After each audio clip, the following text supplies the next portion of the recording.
This video ranks the top 10 chokers in 2020's NBA playoffs. If every one of these players comes even close to living up to their roles, then their teams could have advanced to the next series. So I'm about to show you how all 10 came up well short of expectations when their teams needed them most.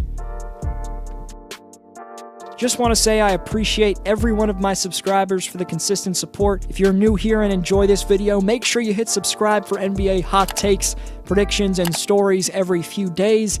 Trust me, there's some intriguing, controversial stories that are on their way. I'll be keeping you guys updated with breakdowns throughout this entire offseason, so stay notified. Number 10, Eric Gordon. In games 3 to 5 of the second round against the Lakers, Eric made only 10 of his 30 shots from the field. You're probably thinking, but D-Flow, up until those 3 final games of round 2, Gordon was having a stellar postseason. Why is he on the top 10 choker list? Well, it's because a top option on a championship threat requires you to step up in the most crucial games, not just the first opening games of a series. Because as an NBA playoff series progresses, with coaches game planning to shut down players who went off in the previous games, things get 100 times more difficult. But a true number 1 to number 3 option is prepared for that and stays aggressive. To be fair, the 12-year veteran EG was likely counted on to do a little too much for Houston at this stage of his career, but he was the Rockets' third scorer, and with Harden desperately looking for anyone to get it going alongside of him, unfortunately, Eric Gordon was neutralized and came up short for the beard. Number 9, Eric Bledsoe. You can't make the excuse like I did for the first Eric that mini LeBron was counted on to do too much. The 30-year-old's in his prime and has the explosiveness and ball handling to make things happen for Milwaukee. A big part of the swagger this Bucks team played with all season long had to do with Eric dictating the pace of the game with his speed. Additionally, in 2019-20's regular season, Bledsoe was able to get much easier buckets in the paint because he could bait defenses with his three-point shot. But that long-range weapon abandoned him in 2020's NBA playoffs, where Bledsoe hit only a quarter of his three-point shots. The Heat completely dismantling the Bucks had a lot to do with the fact that Bledsoe shot a measly 32.2% from the field in that series. I think Bledsoe's got to put in endless reps on his pull-up threes, because when he can fluidly mix up his slashing and deep-range bombs, he's an elite scorer. But these playoffs, he was far from that and made some uncharacteristically dumb turnovers in crucial moments as well. Number 8, Joe Ingles. The next 2 players you'll see ranked are the only ones on this list who aren't counted on as go-to options for their teams. If Utah's forward Ingles in games 3, 4, 6, and 7 against Denver shoots better than 4 of 20 from the field, then the Jazz would have advanced. It's clear that Utah missed the services of their second 20-point scorer, Bojan Bogdanovic, who was out with a wrist injury. That meant Jingle and Joe had to face more defensive pressure than he's used to, but there's still no excuse that a man getting paid $14 million produces this little under the bright lights. He failed to get lift on his jump shots even when he had wide-open looks, and his landing awkwardly after these lackluster three-point attempts. He lands completely off balance, plus isn't putting nearly enough power or backspin on his shots to drop them in.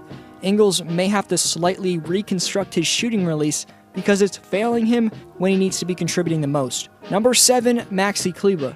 34 minutes, 3 points, then 33 minutes, 4 points, then 35 minutes, 5 points, then 37 minutes, 7 points, all while shooting 5 of 23 from the field, 1 of 16 from three-point range. That's all the offense Maxi Kleber could generate from games 1 to 4 against the LA Clippers. Mavericks fans, I know your coach Rick Carlisle left him on the floor for that long because of his lateral quickness guarding the perimeter. But when you're as inefficient as Maxi was offensively, you become a liability to your team.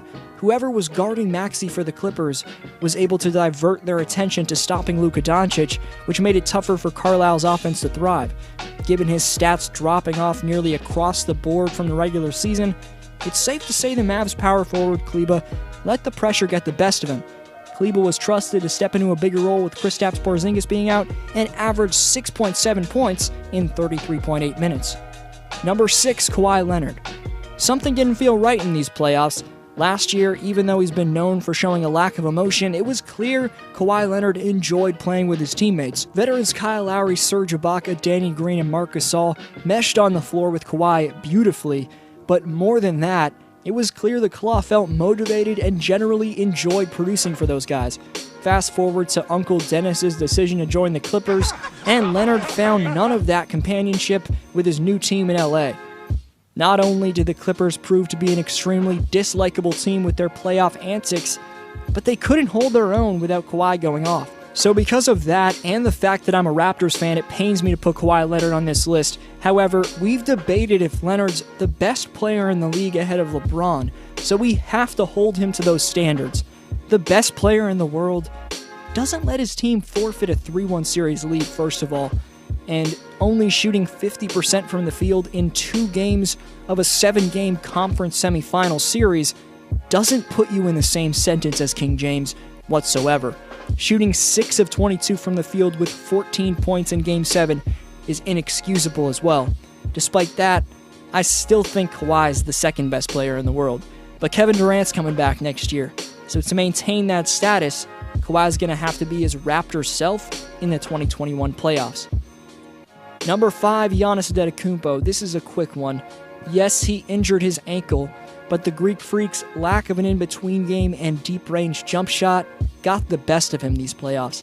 From round 1 against the Magic to round 2 against the Heat, Antetokounmpo's numbers significantly dropped off, and given Giannis's non-diverse offensive repertoire, if you're a coach matching up with the Bucks in the playoffs, you can game plan for their best player fairly easily.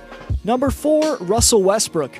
After shooting his team out of yet another playoff series, it's time for the 2017 League MVP, Russ Brody, to evaluate where his career is headed. In round 2 against the Lakers, Westbrook shot an average of 5 3-point attempts per game, but only hit 8 of his 33 attempts from out there. Shockingly, 2020 was Westbrook's 6th playoff run, where he's averaged at least 4 3-point attempts per game, but shot below 33% from deep range. Russell's been taking the ball away from superstars his entire career, from driving Kevin Durant and Paul George out of OKC to now taking the ball away from James Harden. Westbrook needs to stop taking an excessive amount of low percentage jumpers. KD, PG-13, and the Beard could have been a bit better themselves, and in some seasons Westbrook didn't have the right supporting cast. However, there's no denying Brody's lack of a fundamentally sound, consistent jump shot and his urge to take a ton of attempts outside of the paint at the same time have killed his team's chances. Number 3, Marc Gasol. At first, Gasol made headlines for his weight loss, and everyone thought the Raptors were adding the prime Memphis Grizzly version of Marc. But the championship hangover effect was on full display with Toronto's center, and that wasn't surprising after he fully sent it at the parade. But unfortunately, Big Spain's production was not even close to what it was in the Raptors' 2019 title run. After exercising a $25.6 million player option to stay with Toronto for 2019-20, the 2020 playoffs saw Gasolina shoot 18.5% from 3, 39.1% from the field, and he put up only 6 points per game and 4.5 rebounds in the playoffs overall. Who knows where the Raptors would have been if Gasol even comes close to living up to his cap hit. Number 2, Pascal Siakam. The regular season was a coming-out party for Spicy P, convincing those like myself that he was good enough with the pieces around him to get the Raptors out of the Eastern Conference. But it turned out Pascal Siakam just wasn't ready to provide like a number 1 or even a number 2 or 3 option. Having Kawhi last year opened up a lot for him, but he was also way more confident and visibly in better shape. This year, you could just see in his face that he wasn't himself. Siakam's post-up game needs to be completely upgraded, as without the same pop athletically these playoffs, his footwork got exposed. I expect Siakam to be motivated, more polished, and in a better state mentally when we're hopefully back to having fans next season. Number 1, Paul George. Playoff P, Pandemic P, whatever you want to call him. PG-13 more than earns his ranking as the number 1 choker in the 2020 playoffs. George was pretty much single-handedly the reason why Dallas pushed the Clippers to 6 games, as he shot 34.6% from the field and 27% from three-point range in the first round. Additionally, in games 4 and 7 of the conference semis, Paul combined for just 20 points while shooting 8 of 26 from the field. Paul's proven himself to be extremely overrated, unfortunately, and I'll come clean for yet another time. as I've been doing in some recent videos, by the way, because I said that Paul George and Kawhi Leonard was the #1 duo in the NBA. Here's what I had to say this past August 21st about Kawhi, but more specifically, what I had to say about Paul George. This is Rich. Look for Kawhi to really lead and carry his Clipper teammates in every aspect of the game for the rest of this competitive series. Meanwhile, the scariest second option in the league right now, Paul George, obviously needs to be better, but here's why he has an outstanding chance to prove that he's a champion. PG's never had the luxury of being a #2 option throughout his career. Do it again, please. Stay off the weed. Oh, poor old D-Flow. How you didn't realize that Anthony Davis was the most dangerous second option in basketball by far is beyond me, current D-Flow. But let's be friends. Follow me on Instagram and Twitter at DFlowHoops. I want to get to know who tunes into my videos. Tons of hot takes, predictions, and stories on the way for you guys. This was D-Flow, and I'll see you next video.